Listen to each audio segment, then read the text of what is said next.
Nothing can have value without being an object of utility. History repeats itself, first as tragedy, second as farce. The only antidote to mental suffering is physical pain.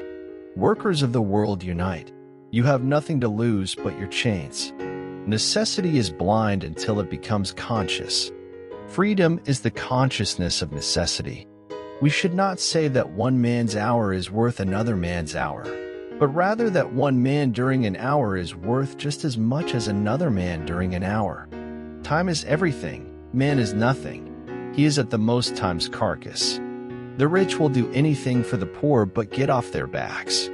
Religion is the sigh of the oppressed creature, the heart of a heartless world, and the soul of soulless conditions. It is the opium of the people. The production of too many useful things results in too many useless people. Social progress can be measured by the social position of the female sex. Democracy is the road to socialism. From each according to his abilities, to each according to his needs. Capital is dead labor, which, vampire-like, lives only by sucking living labor, and lives the more labor it sucks. Reason has always existed, but not always in a reasonable form. The theory of communism may be summed up in one sentence: abolish all private property. Society does not consist of individuals but expresses the sum of interrelations, the relations within which these individuals stand. If anything is certain, it is that I myself am not a Marxist. History does nothing. It does not possess immense riches. It does not fight battles. It is men, real, living, who do all this. The history of all previous societies has been the history of class struggles. The meaning of peace is the absence of opposition to socialism. The first requisite for the happiness of the people is the abolition of religion. Art is always and everywhere the secret confession, and at the same time the immortal movement of its time. The human being is in the most literal sense a political animal, not merely a gregarious animal, but an animal which can individuate itself only in the midst of society. Revolutions are the locomotives of history. Religion is the opium of the masses. Capitalist production, therefore, develops technology and the combining together of various processes into a social whole, only by sapping the original sources of all wealth, the soil and the laborer.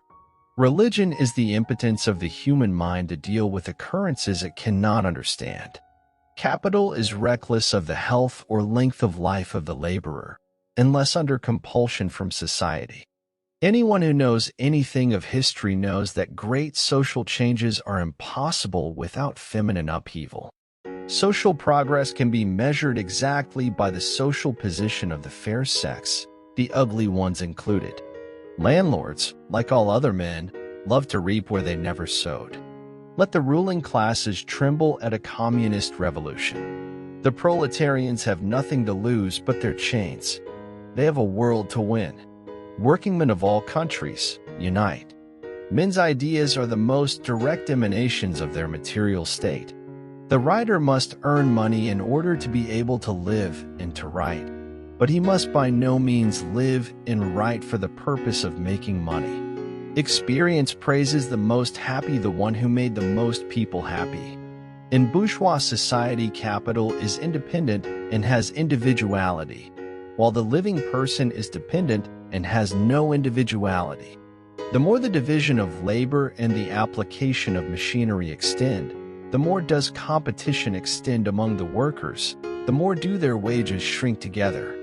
Machines were, it may be said, the weapon employed by the capitalists to quell the revolt of specialized labor.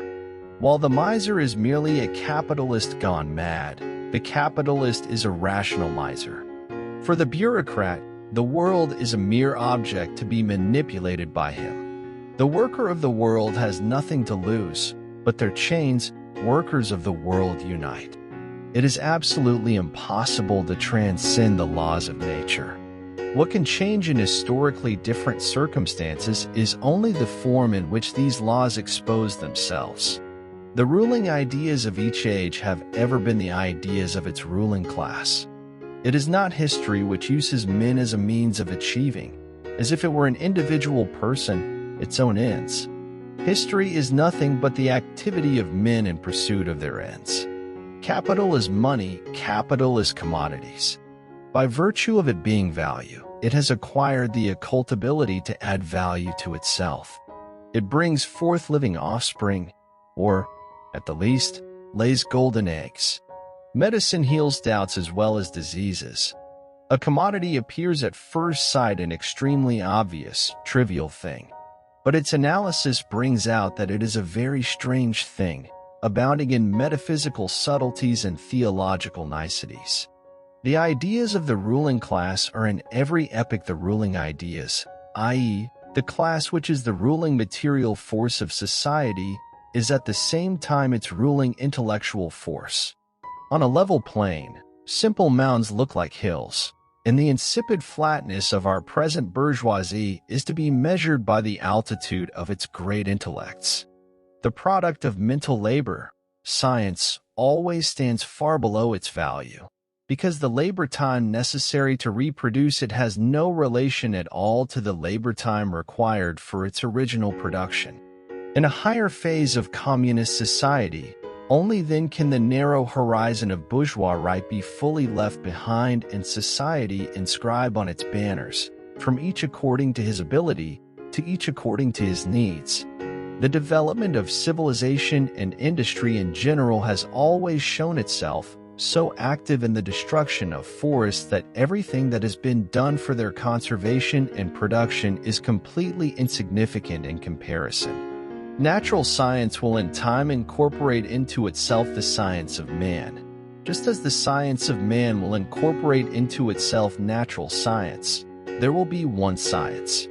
The country that is more developed industrially only shows, to the less developed, the image of its own future.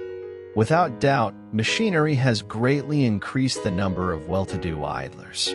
The English have all the material requisites for the revolution. What they lack is the spirit of generalization and revolutionary ardor. There is a specter haunting Europe, the specter of communism. The writer may very well serve a movement of history as its mouthpiece, but he cannot, of course, create it. Greek philosophy seems to have met with something with which a good tragedy is not supposed to meet, namely, a dull ending. A specter is haunting Europe, the specter of communism.